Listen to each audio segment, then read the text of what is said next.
اعوذ باللہ من الشیطان الرجیم بسم اللہ الرحمن الرحیم السلام علیکم ورحمۃ اللہ وبرکاتہ۔ سچی حکایات کے لیے ہمارے چینل ابراہیم امجد کو سبسکرائب کریں۔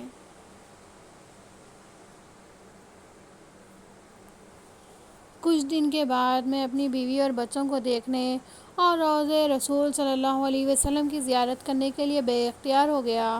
اسی وقت میں نے وہاں سے رخصت ہونے کا ارادہ کر کے اپنی دینی بہن سے اجازت چاہی۔ وہ حیران ہو گئی اور کچھ دن رکنے پر اصرار کرنے لگی۔ میرے اضطراب انتہا کو پہنچ گیا تھا۔ میں نے اس کی بات نہ مانی اور سفر پر تیار ہو گیا۔ میری دینی بہن نے کہا، تم اپنے طور پر اپنے گھر نہ پہنچ سکو گے کیونکہ تمہارا مکان یہاں سے 2040 برس کی مسافت پر ہے۔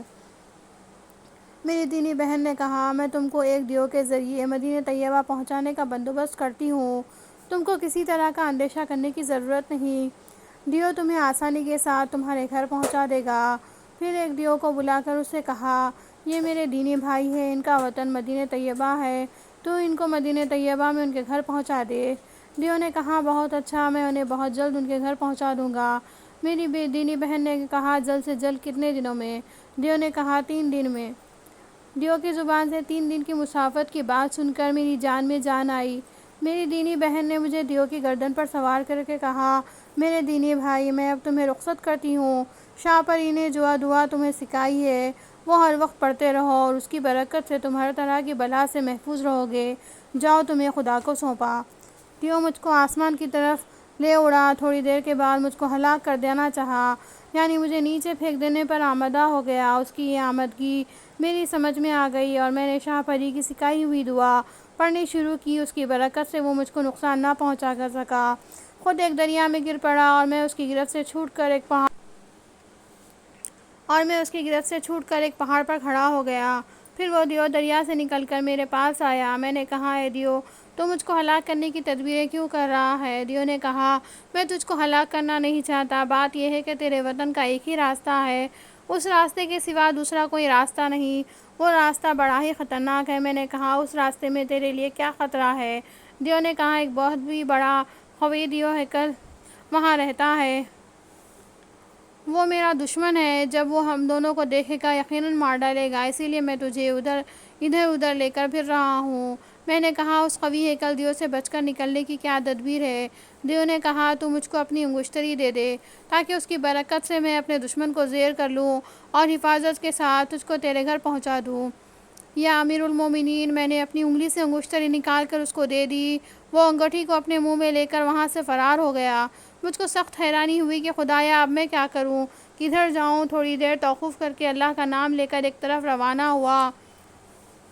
کچھ دور جانے کے بعد ایک ہیبت ناک سیاہ دیو ہاتھی کی طرح اپنی سونڈ لٹکائے ایک جواہر نگار تخت پر بیٹھا ہوا نظر آیا۔ مجھے دیکھ کر وہ مار ڈالنے کے ارادے سے میری جانب بڑھا۔ اس وقت میں نے یہ سوچ کر کہ قدم قدم پر طرح طرح کی مصیبتیں اٹھانے سے مر جانا ہی بہتر ہے تاکہ ان آفتوں سے نجات مل جائے، اس پہاڑ سے فوراً خود کو نیچے گرا دیا اور گرتے ہی بے ہوش ہو گیا۔ مجھے یقین تھا کہ نیچے گرتے ہی میرا جسم ریزہ ریزہ ہو جائے گا، مگر ایسا نہ ہوا۔ قادر مطلق کی قدرت کے قربان جائیے، جب مجھے ہوش آیا تو میں اپنے آپ کو ایک بالکل صحیح و سالم پایا۔ اس پر مجھے بہت افسوس ہوا کہ مجھ کو موت بھی نہیں آتی۔ کچھ دیر سستانے کے بعد ایک سمت کو ہو لیا۔ میرے اس سفر میں جنگل کے سوا آبادی کا نام و نشان نہ تھا۔ ہر طرف خور خوار درندے مثلاً شیر اور بھیڑیے پھرتے نظر آتے تھے، مگر کسی نے میری طرف بھولے سے بھی نہ دیکھا۔ اس جنگل میں میری غذا بناسپتی تھی۔ جب تھک جاتا تو کسی درخت کے سائے میں بیٹھ جاتا۔ شب میں سبزہ زار میرا بچھونا ہوتا۔ صبح ہوتی تو پھر آگے روانہ ہوتا۔ ایک دن ایک ایسے عظیم و شان گنجا درخت کے نیچے پہنچا کہ میں نے عمر بھر میں اتنا بڑا سایہ دار درخت کبھی نہیں دیکھا۔ اس کے سائے میں 10,000 سوار ٹھہر سکتے تھے۔ چونکہ بہت تھک گیا تھا اور آرام کے لیے اچھی جگہ مل گئی تھی، لہٰذا وہیں لیٹ گیا۔ تھوڑی دیر کے بعد بھوک ستانے لگی تو اٹھ کھڑا ہوا اور ادھر ادھر نظر دوڑانے لگا، کچھ مل جائے تو پیٹ کی آگ بجھا لوں۔ یک بیک میری نگاہ اس درخت کے اوپری حصے پر گئی تو کیا دیکھتا ہوں کہ وہاں ایک مرد قوی ہیکل موٹی موٹی زنجیروں میں جکڑا ہوا بیٹھا ہے۔ اسے دیکھ کر میں سہم گیا اور نظر نیچی کر لی۔ دل میں کہنے لگا کہ نہ جانے اب کیا بلا مجھ پر نازل ہوگی۔ اب کیا بلا مجھ پر نازل ہونے والی ہے۔ مانوس مرد قوی ہیکل نے مجھ کو آواز دی۔ مرد قوی ہیکل نے کہا، اے تمیم انصاری، تو نے بہت تکلیفیں اٹھائی، اپنا گھبرا، اپنے گھر جلد پہنچ جائے گا۔ اس کی اس طرح کی غمگساری اور دل جوئی کی باتوں سے میرا خوف دور ہو گیا۔